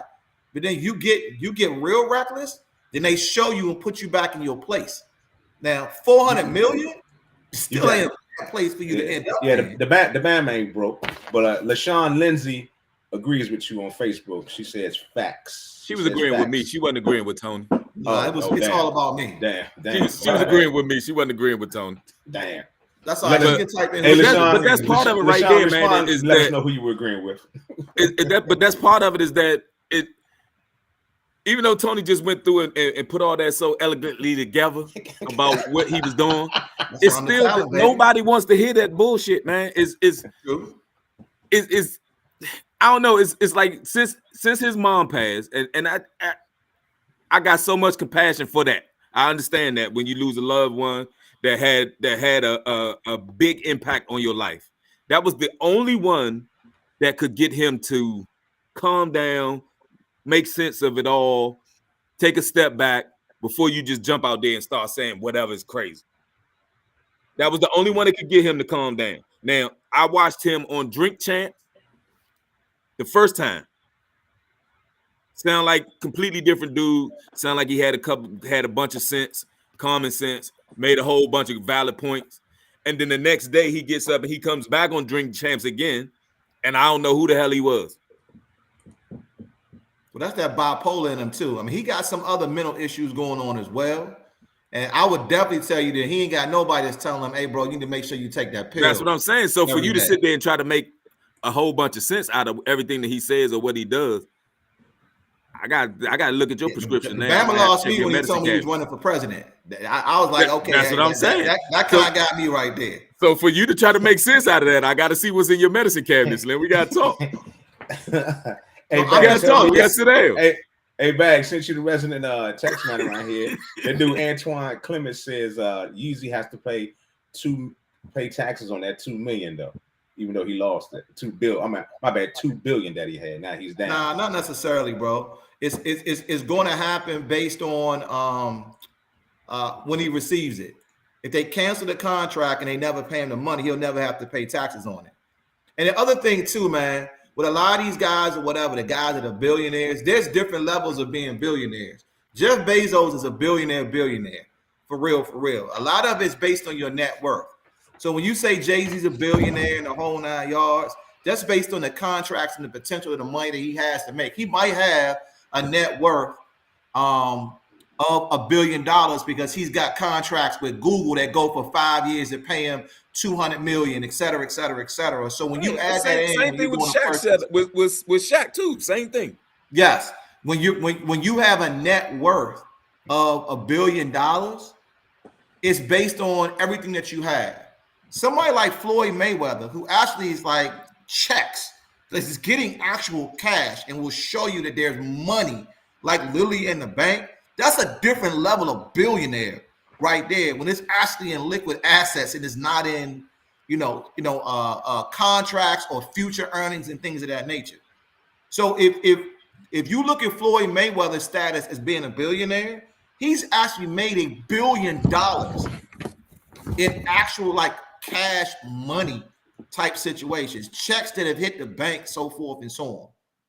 Follow what I'm saying? It's different when you look at it. So that's how a person can, like his status, can go from being a billionaire. They say he's a billionaire to you take away his Adidas deal, you take away his Gap deal, and now he only worth $400 million because that's based on what he could have earned over a period of time. But Bagley, did you just say only 400 million? I'm talking about in the relationship of a person that's $2 billion, Keith. We talking basically, if you take the 1.5 plus his net worth of 400, that's 1.9 billion dollars. So you go from being a basically almost a double-digit billionaire down to 400 million. Now, of course, to us, that's a lot of money right there, regardless for the for us. But for somebody like that, it wouldn't be surprising to see that. But people jump off buildings for losing net worth like that. Hey, but they say Floyd Mayweather's net worth was only 450 million, man. That's the Google machine. I would disagree. You just said only again. you just said only again. Lord. Hey, yeah. So look, Boo said Puffy tried to reach out to Ye. He need to get his weight up, man. Hey, that's another dude right there, man. That's another dude while we having a conversation right there that's built his empire on the backs of a lot of brothers, bro. You know what I'm saying? Puffy said he ain't do nobody wrong with them contracts, man. It's too many people coming out, bro. It's too many people that come out to saying the same. Puffy said he got receipts, man. We don't know what you're talking about, man. Yeah, he ain't never produced none, has he? Hell no. No, he ain't produced. Puffy it's widely known and widely, I guess, thought throughout the industry that he's done a lot of shady things to a lot of people. All right. Some Wildcats podcast. We still live on Facebook, YouTube, Twitter, and IG at Some Wildcats. We back at it. The first show in probably like 4 months. I got the crew with me. My man Tony, Glenn, and Keith. Keith is that black box with the K in the middle of it. That's Keith right there. Black box. I am him. You can catch my man Derek and Ant inside the chat room. Okay, I don't know where the hell Dave is, but we're gonna switch gears again, y'all. We're gonna go back to the NFL real quick and talk Commanders. Want to keep topics and talk about the potential sale of our home team, our Washington Commanders, and the pressure that's being put on by the NFL and on Danny Boy because of all the allegations. A lot going on with Danny Boy right now because I think the Attorney General of DC actually sued him, the NFL, Roger Goodell, the organization, everybody over some, I guess, trying to hide the fact that their sexual harassment claims. I guess the investigation didn't happen. I don't know. I just know they're getting sued, and I'm happy. We want him to sell the team because I believe it's a curse on our squad. We're never going to win anything until we get rid of Danny Boy. So, Keith, I'll let you jump in there first, man. What you think about what's going on with the Washington Commanders and the sale? I think potential. I think it's a whole is from when it first came out. They were saying that he was only looking to sell a percentage of it. Now, after this suit is coming out and the way that they're talking, about all the information that's starting to come to light now that they hid in that hidden file from the NFL's investigation, it sounds like he's trying to sell the whole thing by the owners meeting next March. Because I don't think anybody that's in that category that y'all just talked about with only 400 million, only 450 million, or those billionaires that's in the running, that names they mentioned about being able to buy the franchise, nobody would want to get into business with this dude to get a percentage of it and his name still be attached to it. If you got that much bread, you don't need no help from this dude that they trying to run out of there. So I think it's going to be interesting to see what's what, and I think it's going to open up the possibilities to come back open because even with Mayor Bowser, she was saying now that the name has changed, and if Snyder sells a team, then RFK is now an option again. That ground. Oh, for real? She said that? Yeah. I think they should move back down the way, but I thought they wouldn't do that just because of this. I thought that land down at RFK was a federal. The land is federal, and on top of the land being federal, they have stipulations in there that it can only be used as a sports and entertainment venue. So they can put something there. They're not gonna the people that's in there now, the politicians that's there now want to put houses and residential stuff there.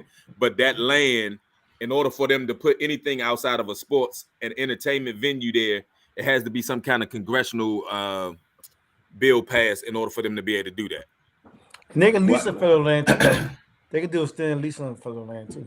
Right, but that's what it's there for. So you would get that ISO out of there because I don't know if y'all done rode through there going back to 295, but that joint is rusted and looking like an eyesore more than anything else sitting over there. I think they should go ahead and bring it back to the city, man. They need to redo. I think they should knock down that DC Armory, knock down RFK, and build up a whole brand new everything. They got it's enough space. Take over Spingon, whatever they're using over there. It's for more parking. Take over that little golf course for parking, extended parking. They're not getting rid of Langston. Man, let Langston go, man. Let Langston go. They got enough parking lot right there that they can put a stadium where the parking lot is. That comes that stadium is not that big. They need like at least 80,000 seats in that stadium now. Keep that stadium. They built I'm saying they can where that parking lot is. You realize that parking lot goes all the way back to Benning Road and all the way over to River. I'm telling you, y'all not listening to me. I did the zoning on this property down there already. Okay, that's property at RFK only hold like 25,000 people. To bring a stadium down, that you would need like at least 80,000 people. Time out. So therefore, hold on. I said I did the zoning. Let me finish. So you need. When the hell you become a damn architect?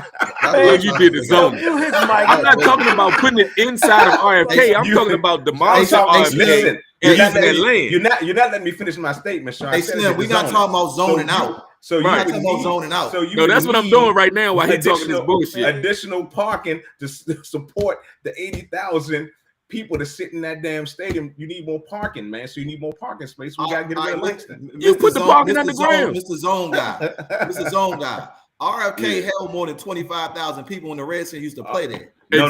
RFK Stadium only held 25,000 people. No way, bro. You're crazy. You're crazy. At least 50. Hey, man, you can't take away the black. Hey, Bags. He talking about Easton. That's what he talking about. He talking about Easton. You ain't talking about RFK. You talking about Easton. That's across the street. We talking about the big stadium over there by the Armory. There's no way that the RFK only held 25,000 people. That's only 50,000 people, probably more. He lunching. Hold on, we can Google that right now. Like 30. I'm Googling it. I'm off by 20. It was 45,000. I was off by 10,000. And I think 45 is low. I was off by 20,000. I think 45 is low.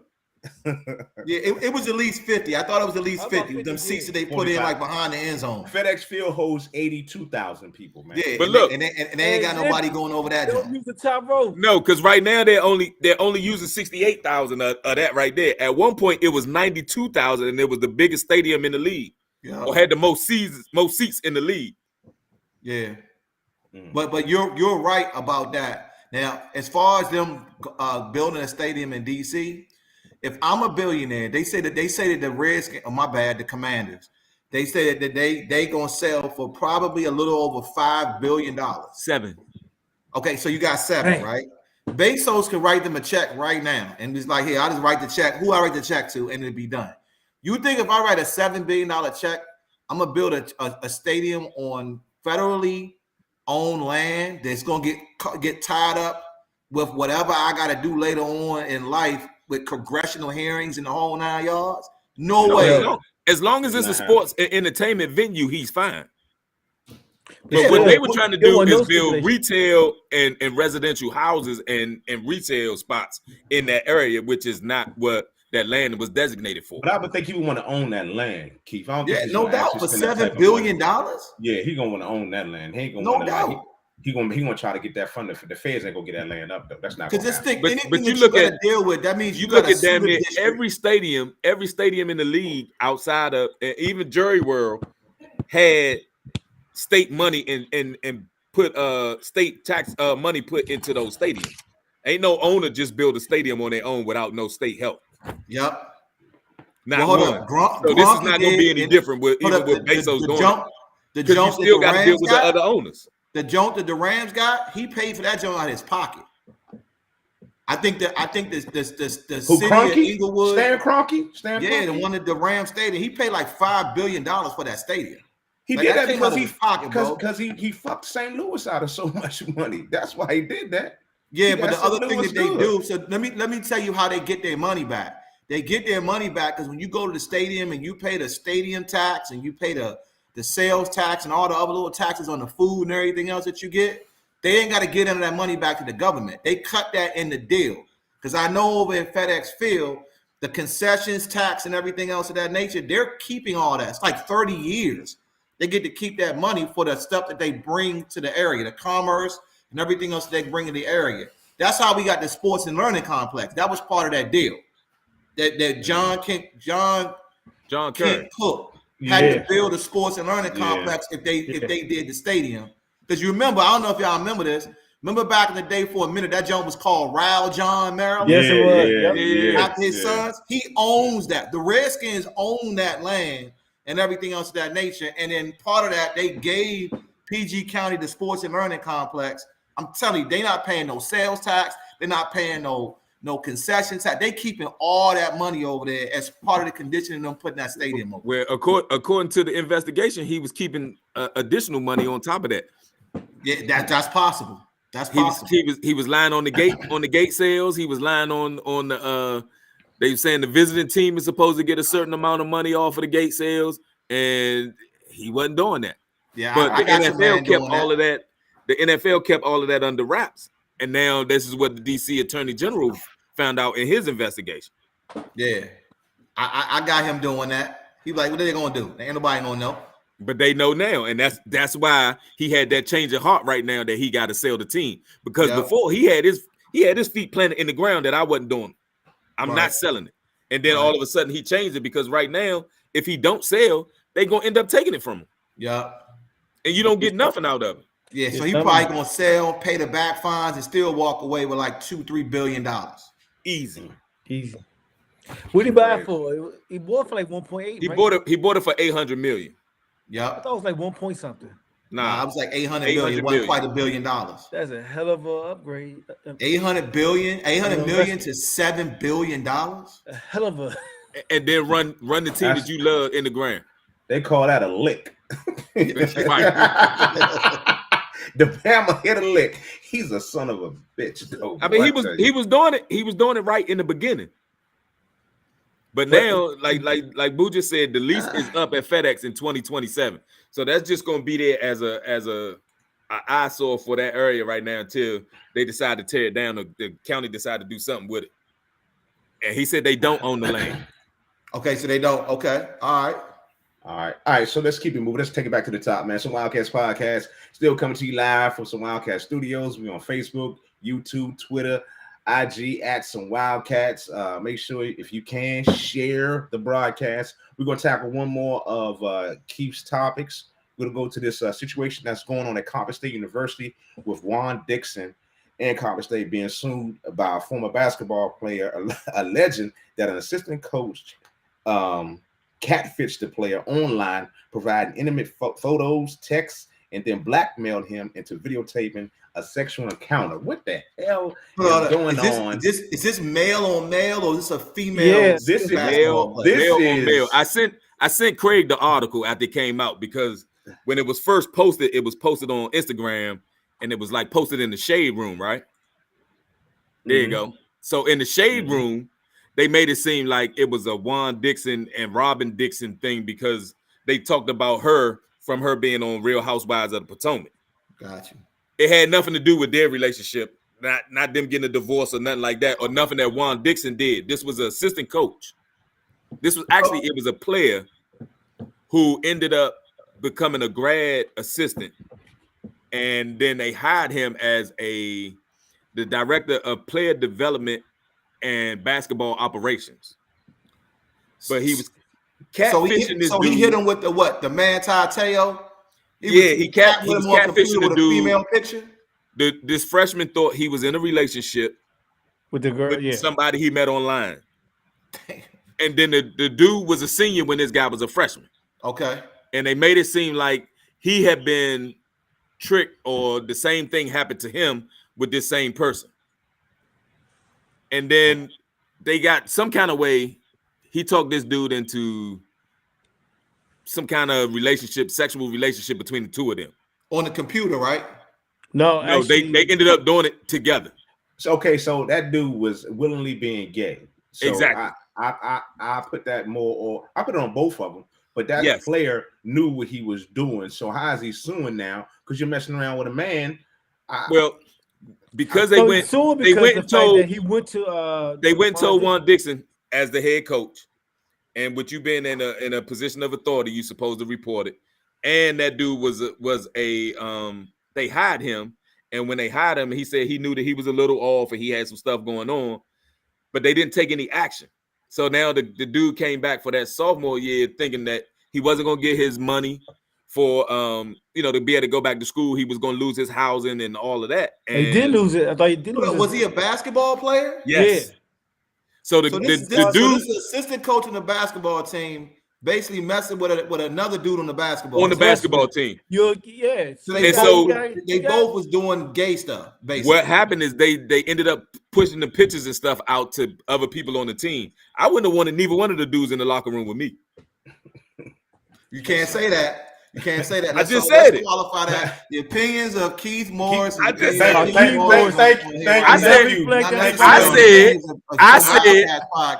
said I wouldn't want neither one of them dudes in the locker room with me. Okay. I didn't say y'all. I didn't say them. So half the time I didn't want Craig in the locker room with me. Oh, snap. The Brown feast thing. I respectfully say at this particular point in time, hey, Craig, whoever you love is whoever you love. I would just prefer that you love that person in a different area than where I am. Exactly. Instead of on the basketball court and we all in the same locker room. I think we need to point it out that Keith is a homophobic. And no, not at all. Everybody. Not at all. Not at all. I'm just saying there's a time and place for it. If that's what you do, like he said, if that's what you do, that's what you do. Exactly. I don't have a problem with that. That's what you do. But in the basketball court, that's not in a basketball locker room. That's not the place for it. Hold up. This is my whole thing. Hold up. There's no place for any type of sexual encounters, any type of sport, any in the basketball court, right? In the basketball team, in the basketball. But it doesn't matter if you're gay or straight, whatever. It doesn't matter at all. So it doesn't matter. So is that what you're saying, or you're saying this because they're two men and they're gay doing this? No, that has nothing to do with playing basketball. I'm so emphatic with that. You know what I tell you all the time. Close them people's door. I'm not gonna be in their bedroom. Close their door. I'm just trying to get understanding to make sure that you know exactly where I'm coming from. Cut it out. I know. No, your statement was very great, sir. It was very great. But this is a kid, a minor. This is a kid that's trying to figure his way out and trying to feel his way through it. And you got somebody that's in a position of authority. Okay. Hold on. So you're saying this started off as say like a senior with a girl picture on my avatar talking to you online. They catfished the dude. With a female picture, I would assume. Yes. Then they was like, nah, it's me. I got a beard and everything else, and I like what you was doing.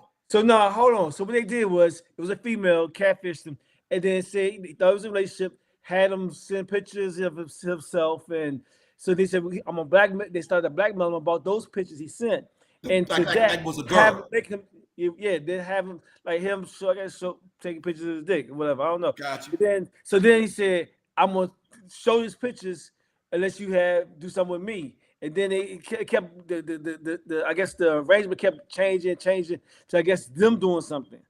So then he finally at some point in time, the dude that was blackmailing was like, "I'm a dude." Yeah. So then at that point in time, again, you love who you love, and it is what it is. So he ain't tell him, but look, I don't go like that. Hey, but look, if that ain't how you go, that's the comment that you make right there. Hey, Slim, I don't go like that. And you know what? If you put that out there like that, I'm telling everybody that you go like that. And it was unintentional. And this dude was like, but nah, I'm gonna tell people you knew it was me. And so what happened is how you get blackmail into, hey man, you're gonna come over here, whatever, and you really gonna do something, and they said that they had a recording of them two having oral sex. Oh my God. Snap. And that's the video that got leaked out to the team, along with the naked pictures that he thought he was sending to the broad. Juan Dixon knew this. And so now that's why Juan Dixon is in the lawsuit. Coppin State is in the lawsuit. The assistant coach is in the lawsuit, and then they got two other people that are. He told Juan Dixon. Juan Dixon tried. He told Juan Dixon, and Juan Dixon didn't do anything about it. Then fire the guy. So at this particular point, like I'm okay. So this playing devil's advocate, right? Because my head right now. You trying to make sense out of it? You going back to Kanye route? Stop making sense out of it. Okay, no. This is what I'm saying. Forget that part. Let's go Juan Dixon. Let's go Juan Dixon. So you come to me and you explain this to me. First, it's going to take probably about 10 minutes for me to get the whole. No. When he went to Juan said that he knew the dude had issues and he knew he was off. Okay, that's cool. So when you get to that point, like, so as a coach, like, what do you do? So do you go to the administration and was like, look, so I got You this go to dude, I think administration, it's yes. wrong. Yes. Yes. Immediately. You got to go to the administration. That's what he's supposed to This is do. what's going on. He never did that. He tried to sweep it under the rug. Yes, he never his did career's that. over, bro. And that's the same thing. That's the same thing happened with Urban Meyer with the assistant coach that was beating on his wife. Didn't that happen? He didn't do anything about it. Too at Penn State. Didn't that Penn State? Yeah, but that was with kids. That's a That whole was with different kids. ball. This is a kid too. Sweeping No, under, but that was like sweeping under. It's sweeping. It's sweeping. You know, you No. letting the shit happen. But they were juveniles. They were juveniles. Kids. I got you. This like joint right here looks like So- it's college people. So I would assume that. But he You knew. gotta assume maybe the dude is 18. So you're talking a young adult versus a older young adult. Right.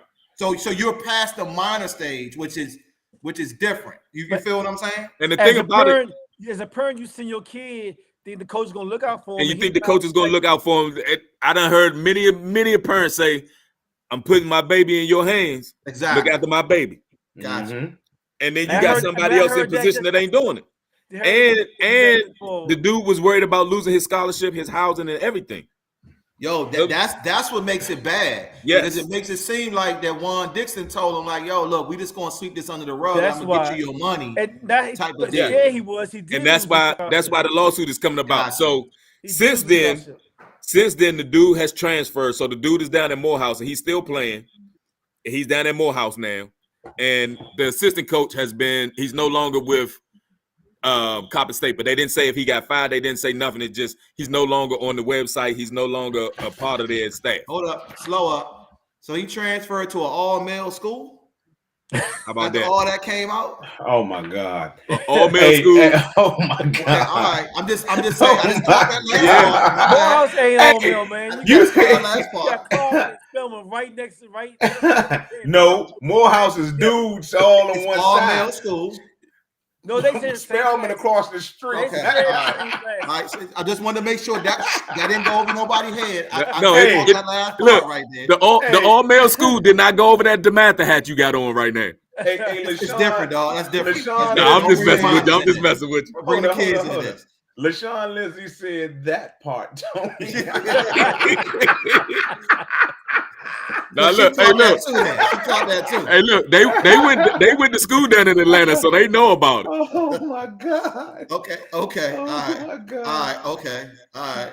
And there's a confirmation. Spellman is across And the way. Clark there too. Spellman across the way. And it's Atlanta. So he might have went to I ain't saying that. I'm not saying that. I'm not saying Is that that. what you saying, King? I'm not saying Hey, we are changing subjects. Yes. So you know what? We're about to shift gears. It's some Wildcats podcast. I'm getting up out of this. We're done with this. No more. Oh, No Craig, more. I thought you was the main one all We in for shock driving down the value. road that we don't need to be right now. We driving this thing all into the gutter. We switching all type. He'll be gone for My Nah, man. But listen, on a serious note, though, you know that's a tough situation for that young man to be in, and while you still trying to kind of figure yourself out on who you are, you don't need people that's supposed to be in a position of authority to be, being predatory around you and taking advantage of you trying to figure out who you are. Hey, At Juan the end of Dixon's the day. career is over, bro. It's over. It's I over. don't know if it's over or not, but he's implicated in that lawsuit though. I mean, but we don't know what he did. We don't know what emails he sent. He could have like sent it to whatever. It don't sound like it. It don't sound like it from what they put out there. So the article was written in the Well, I will say group. this, Keith. I will say this. In a lot of those situations, just to cover their bases, they put everybody in the lawsuit, regardless of what they did, to cover no question. all their No bases. question. So And maybe that's what it'll they come did. out that he did approach the appropriate authorities, and I'm gonna say this. This is gonna sound kind of crazy. In true HBCU fashion, they slowed the wheels turned slow for what I guess the young man deemed to be proper justice. For And he everything. just got tired of waiting and say, "No, I'm out of here, and I'm gonna sue you for whatever." Sometimes with HBCUs, it's keeping it 100. You gotta do stuff like this, man, to get done what you need to get done. I got you. I got you. Yeah. I have a student there right now. I understand. Hey, Black. Morehouse? Hey, no, man. at I'm Bowie. switching fool. gears. Okay. Hey, Craig, I'm can you pumping put the brakes? I'm hitting. Can you put the article in the chat, please? We're switching gears, man. It's some Wildcats podcast. coming to you live from some Wildcat Studios. We're on Facebook, YouTube, Twitter, at some Wildcats. And we have come to the end of the show. Yes, can you put the article in the Facebook chat that we have here? I will try to. I will try to, man. I will try to. All right. So, man, let's get to why you come here every week. It's our FIUU candidate of the week. And FIUU, if you don't know what it stands for Fuck It Up University. Somebody that's fucked up something in the past, okay? The last week or so. So my candidate was everybody that had a problem with Dave Chappelle's monologue on SNL about the whole Kanye West, Kyrie whole situation. A lot of people were kind of upset because of the things he said. It's comedy. You need to leave it alone. But if you haven't seen it, you need to watch it because it's great. It's on YouTube. It's everywhere right now. That monologue, that intro, 14 SNL, minutes of goodness. It is excellent. Dave Chappelle is who he is. He's just great. And or we can go with Herschel Walker, the buffoon of the year. I mean, you know what? Let's give a little example of Mr. Herschel Walker. I think I got something on him right here. Hypocrite and being a pastor, I say this. How can he keep the almighty oath to the almighty God and he keep it for them? He hasn't kept it for nobody. So that proves the type of man he really is.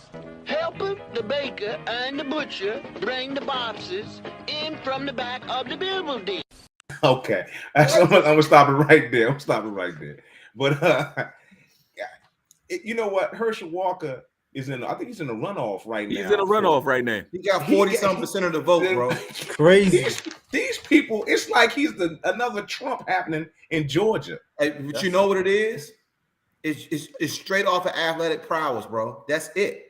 It's straight off of athletic prowess. It's off of ignorance of the people in Georgia, man. He's spewing everything that Trump spewed. He's just basically repeating all the same things. And look, can you imagine? Let's think about this. Can you imagine him in a Senate meeting? You know, he wasn't even a resident of Georgia. He had moved to Texas. Bro, he choked a white woman. He put a gun to a white woman's head. Then he was like, "Oh, I'm all right now." He got multiple kids that don't nobody know about. That you know what I'm saying? It's so many things with this dude. You know what I hate that? I hate that the Republican Party is using them like they're using them right now. And it's working. Hey man, any coon that'll step in line, they'll gladly use you, bro. Ain't no problem. Any coon that they can find, he's a perfect one right there. He's a perfect one. He'll do whatever they tell him to do, man. Hey Herschel, you know I know you. Hey man, you know you tote that rock, Herschel. You tote that rock. Hey, vote no on this right here. Well, what is it for? It's for lunch for young black kids. All right, fine. I'll vote no for that. He ain't got no idea, man. They pushed him out there because they just put a black face against another black face. That's all they did, bro. All right, so who we gonna roll with? We gonna go with everybody hates on Dave Chappelle. We want with Herschel Walker as it sounds like Herschel Walker. We done gave up reasons for Herschel Walker. All right, so we have it. The FIUU candidate of the week. What we gonna roll him in?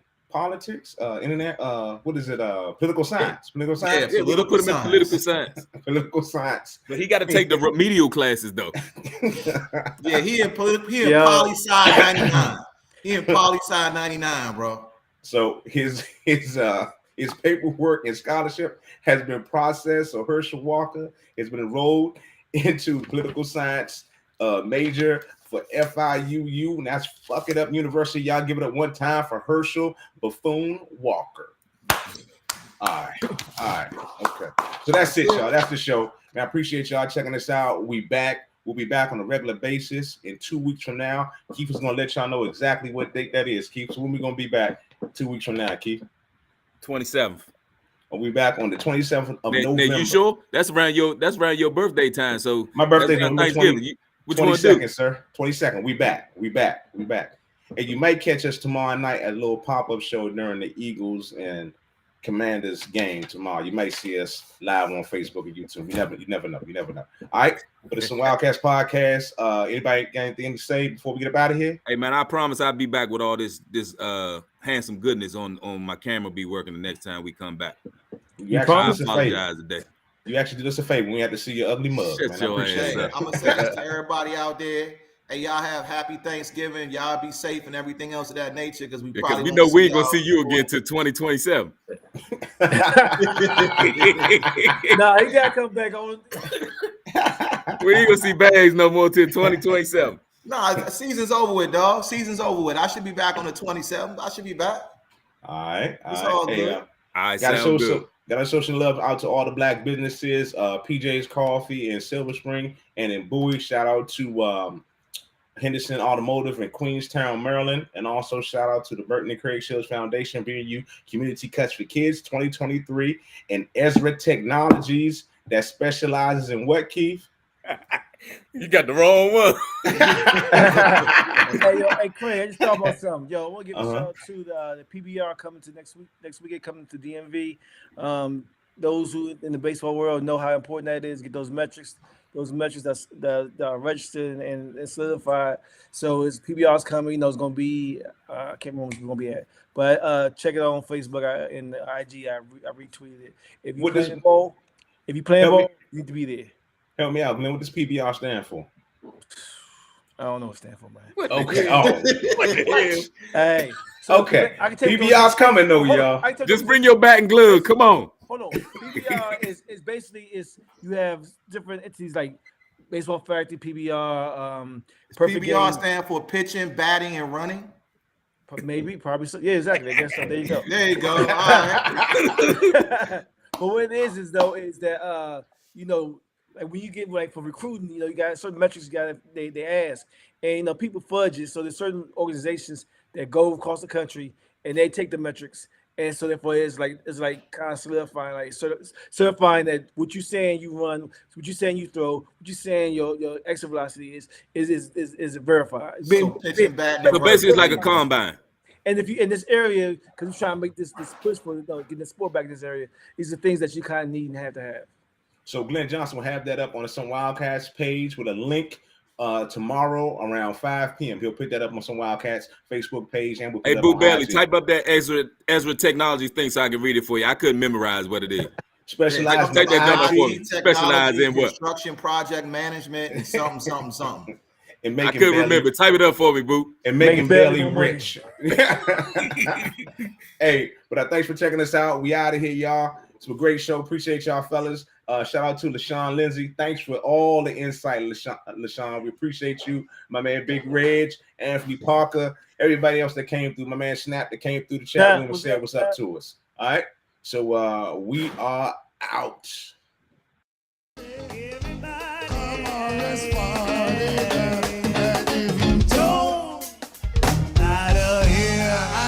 I said, now if you don't get that out of here.